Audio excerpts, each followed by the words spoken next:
Shalom warga kerajaan, kita akan merenungkan kembali di Komsel kita. Minggu ini materi kita adalah berjudul tentang menghadapi ketidakpastian. Segala sesuatu memang tidak pasti di dunia ini, segala sesuatu tidak menentu di dunia ini. Bahkan ketika kita menghadapi pandemi sekarang ini, tidak ada satupun yang memastikan kapan pandemi ini akan berakhir. Nah, sebelum kita masuk pada materi firman Tuhan, Bapak Ibu silahkan saling berdiskusi atau saling sharing pengalaman bagaimana kita mungkin pernah menemukan seekor ulat yang berubah jadi kupu-kupu, ya. Jadi bagaimana bentuk yang jelek si ulat itu tiba-tiba berubah menjadi kupu-kupu yang cantik terbang di taman. Saling sharing, ceritakan pengalaman atau yang Bapak Ibu ketahui, ya, perubahan itu. Nah, kita akan masuk di dalam materi Komsel kita. Firman Tuhan terambil dari Yesaya pasal 54 ayat 10 dan 11. Dikatakan demikian, sebab biarpun gunung-gunung beranjak dan bukit-bukit bergoyang, tetapi kasih setiaku tidak akan beranjak daripadamu dan perjanjian damaiku tidak akan bergoyang. Firman Tuhan yang mengasihani engkau. Hai yang tertindas, yang dilanggar angin badai yang tidak dihiburkan. Sesungguhnya, aku akan meletakkan alasmu dari batu hitam dan dasar-dasarmu dari batu nilam.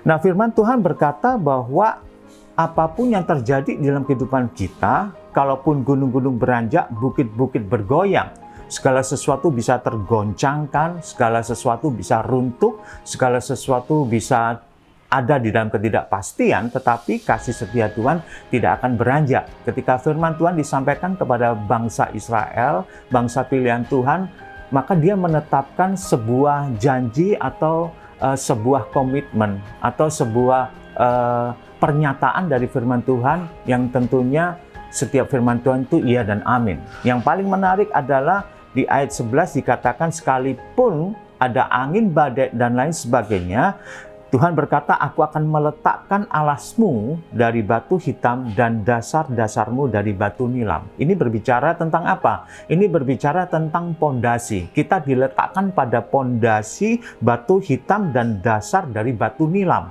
Ini adalah pondasi yang kuat. Setiap bangunan yang memiliki pondasi yang kuat dapat dipastikan ia akan dapat bertahan melawan setiap badai apapun juga dalam ketika menghadapi situasi seperti itu. Begitu juga dengan hidup kita. Tuhan berjanji perubahan apapun yang terjadi dalam hidup kita, badai sekeras apapun, sehebat apapun, kita akan diletakkan di atas dasar yang kuat. Dan kita tahu dasar itu adalah Kristus Yesus. Ya. Kita tahu bahwa firman Allah itulah dasar dalam kehidupan kita. Nah, ketika kita menghadapi ketidakpastian, ketika kita menghadapi perubahan-perubahan yang begitu cepat dalam hidup kita, seperti yang kita alami saat ini, bagaimana pandemi memaksa kita untuk masuk dalam apa yang disebut dengan new normal. Jadi yang dulu kita jarang cuci tangan, kita harus sekarang sering cuci tangan. Dulu yang kita jarang pakai masker, atau sama sekali nggak pernah pakai masker, sekarang kita harus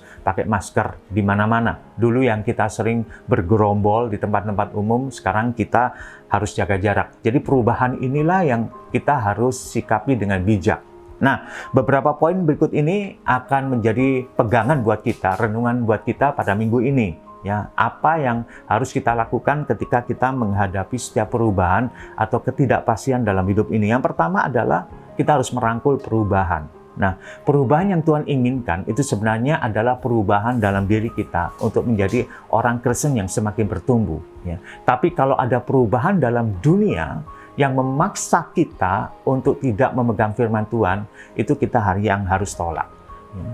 Ataupun kalau ada perubahan-perubahan yang terjadi dalam hidup kita yang memaksa kita harus mengikutinya, kita harus berpegang pada firman Tuhan. Roma 12 ayat 2 dikatakan demikian. Saya akan bacakan firman Tuhan. Roma 12 ayat 2, janganlah kamu menjadi serupa dengan dunia ini, tetapi berubahlah oleh pembaharuan budimu, sehingga kamu dapat membedakan manakah kehendak Allah, apa yang baik, yang berkenan kepada Allah, dan yang sempurna. Jadi Tuhan mau kita memiliki perubahan budi, Supaya apa? Supaya ketika kita mengalami perubahan itu, kita punya ketajaman di dalam roh kita, sehingga kita bisa membedakan mana yang baik dan manakah yang berkenan kepada Tuhan. Ya, dunia memang gampang berubah, tapi ketika perubahan itu terjadi dan memaksa kita untuk mengambil sebuah pilihan, maka orang yang sudah mengalami perubahan budi, dia dapat mengambil pilihan dengan tepat sesuai dengan kehendak Tuhan. Kita harus merangkul perubahan. Kemudian yang kedua adalah meminta hikmat Tuhan. Yakobus 1 ayat 2-5. Saya akan bacakan. Yakobus 1 ayat 2-5. Saudara-saudaraku, anggaplah sebagai suatu kebahagiaan apabila kamu jatuh ke dalam berbagai-bagai pencobaan. Sebab kamu tahu bahwa ujian terhadap imanmu itu menghasilkan ketekunan, dan biarkanlah ketekunan itu memperoleh buah yang matang supaya kamu menjadi sempurna dan utuh dan tak kekurangan suatu apapun. Tetapi apabila di antara kamu ada yang kekurangan hikmat, hendaklah ia memintakannya kepada Allah yang memberikan kepada semua orang dengan murah hati dan dengan tidak membangkit-bangkit. Maka hal itu akan diberikan kepadanya. Jadi Tuhan berbicara kepada kita supaya kita meminta hikmat. Jadi kalau kita definisikan hikmat itu apa? Hikmat itu adalah kualitas dalam pengalaman, pengetahuan, dan penilaian yang baik, kualitas dalam kebijaksanaan. Hikmat sangat diperlukan pada saat kita harus mengambil keputusan. Karena banyak orang tidak bisa mengambil keputusan dengan tepat ketika dihadapkan pada sebuah situasi. Keputusan bisa diambil, tapi belum tentu itu yang terbaik. Ya. Makanya ketika Salomo menjadi raja, dia minta hikmat. Kenapa? Karena dia harus membuat banyak keputusan. Karena salah satu tugas raja adalah dia harus membuat keputusan dengan tepat dan benar. Situasi bisa mengubah keputusan sehingga keputusan tidak bisa objektif atau benar, tetapi hikmat Tuhan dapat melihat situasi sehingga menentukan pilihan dengan benar. Nah, penting dalam hidup ini kita harus mengambil keputusan-keputusan dengan benar dan tepat. Kadangkala hikmat manusia atau kepintaran manusia itu menuntun kita pada malapetaka dan situasi yang lebih rumit. Kenapa? Karena keputusan yang salah diambil. Karena itu kita perlu hikmat Tuhan. Hikmat Tuhan dapat melihat dengan jeli, dengan tepat. Hikmat Tuhan itu dapat melihat apa yang tidak dilihat oleh manusia lain. Hikmat itu dapat membuat sebuah keputusan dengan tepat dan benar, sehingga kita bisa mengambil jalan yang benar sesuai dengan kehendak Tuhan. Apakah kita kekurangan hikmat? Yakobus mengatakan, mintalah hikmat Tuhan, supaya kita tidak gegabah untuk mengambil keputusan. Jadi kalau kita dihadapkan pada ketidakpastian, dan kita harus dihadapkan juga dengan keputusan-keputusan di tengah ketidakpastian, maka tentu saja yang kita butuhkan adalah hikmat Tuhan. Mintalah hikmat Tuhan, kata Yakobus, supaya kita mengambil keputusan dengan benar. Nah, poin ketiga adalah begini, membuka diri terhadap nasihat. Membuka diri terhadap nasihat. Amsal 12 ayat 15 dikatakan demikian. Amsal 12 ayat 15, jalan orang bodoh lurus dalam anggapannya sendiri, tetapi siapa mendengarkan nasihat ia bijak. Nah, saudaraku yang terkasih, tidak mungkin kita bisa menghadapi segala situasi seorang diri. Ya, ketika kita harus mengambil keputusan pun, ya, kita seringkali berhadapan dengan jalan buntu. Kita sudah berdoa mungkin, kita sudah berpuasa mungkin, kita sudah melakukan berbagai upaya untuk mengambil keputusan dalam hidup ini. Maka yang kita harus lakukan apa? Kita harus menemukan orang-orang di mana mereka adalah orang-orang yang kita tahu penuh dengan hikmat Tuhan, orang-orang yang kita tahu punya karakter yang luar biasa, integritas yang bisa dipertanggungjawabkan secara kebenaran firman Tuhan, dan kita bisa minta nasihat kepada mereka. Temukan orang-orang seperti ini. Ya. Temukan teman-teman yang kira-kira bisa memberikan nasihat dan influence atau pengaruh yang baik di dalam kehidupan kita. Kenapa? Ketika kita berhadapan dengan banyak ketidakpastian di dalam hidup ini, harus ada teman-teman yang bisa saling backup. Ketika kita kesulitan menghadapi situasi, harus mengambil keputusan, mintalah nasihat mereka, berdoa bersama, sampai apa? Sampai kita tahu bahwa nasihat yang diberikan itu benar-benar sesuai dengan kehendak Tuhan. Jangan mencoba untuk mengambil keputusan seorang diri. Karena ketika kita mengambil keputusan seorang diri, seringkali keputusan itu adalah keputusan yang subjektif, ya. Jadi tidak ada sisi-sisi lain yang bisa kita lihat. Makanya kita perlu saudara-saudara, teman-teman, mentor-mentor kita yang bisa melihat sisi-sisi lain yang tidak kita lihat, lalu memberikan masukan dan nasihat dalam hidup kita, sehingga kita bisa mengambil sebuah keputusan dengan benar. Jadi menghadapi ketidakpastian, kita perlu nasihat. Kita perlu orang-orang yang dapat memberikan masukan dalam kehidupan kita. Kemudian yang keempat adalah tetap hidup dalam iman dan percaya. Nah, saudaraku, situasi ini memang kita harus bergumul di dalam iman kita, ya. Ketika mungkin bisnis kita sedang mengalami kejatuhan, bahkan di antara kita ada yang di PHK, ya, penghasilan kita menurun, sementara kebutuhan kita tetap tidak menurun juga, bahkan mungkin semakin tinggi, ya kan? Nah, apa yang harus kita lakukan adalah kita harus tetap percaya bahwa Tuhan ada dan Dia hidup bersama dengan kita, memimpin kita. Nah, situasi ini pernah dihadapi oleh Daud di dalam kasus Ziklag.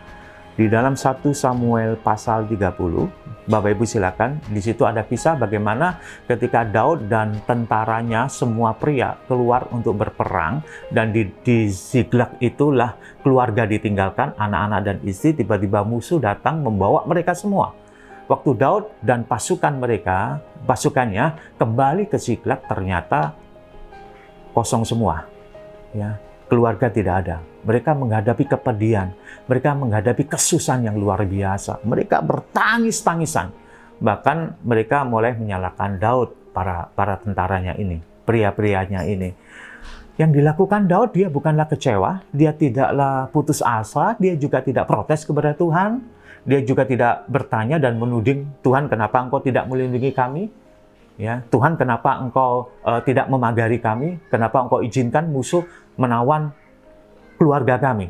Itu tidak dilakukan oleh Daud. Yang Daud lakukan adalah dia menguatkan diri. Dia menguatkan kepercayaan kepada Tuhan.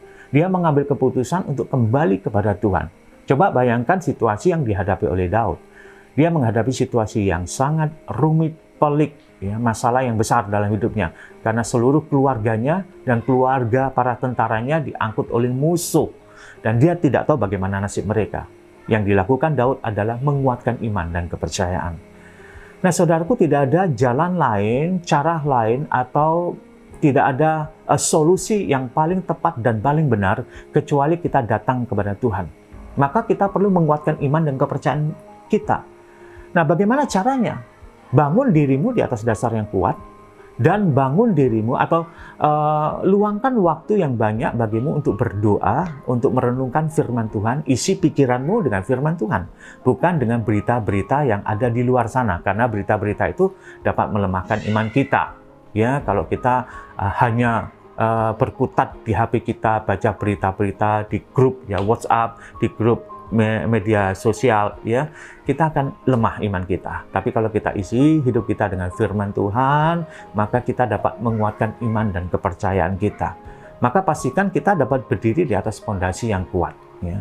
Dan Tuhan berjanji bahwa badai boleh terjadi, ketidakpastian ada dalam dunia ini. Ketidakpastian membuat orang putus asa. Ketidakpastian membuat banyak orang bahkan mereka bunuh diri.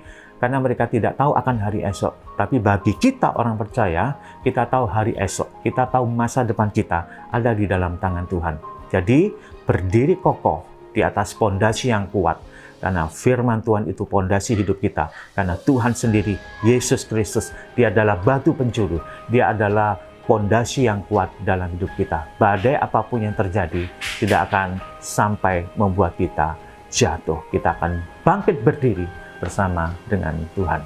Kiranya sepanjang minggu ini dan minggu-minggu berikutnya, bulan-bulan dan tahun-tahun berikutnya, kita semakin dikuatkan, semakin kokoh berdiri di atas kebenaran firman Tuhan. Terima kasih, Tuhan Yesus memberkati kita semua. Amin.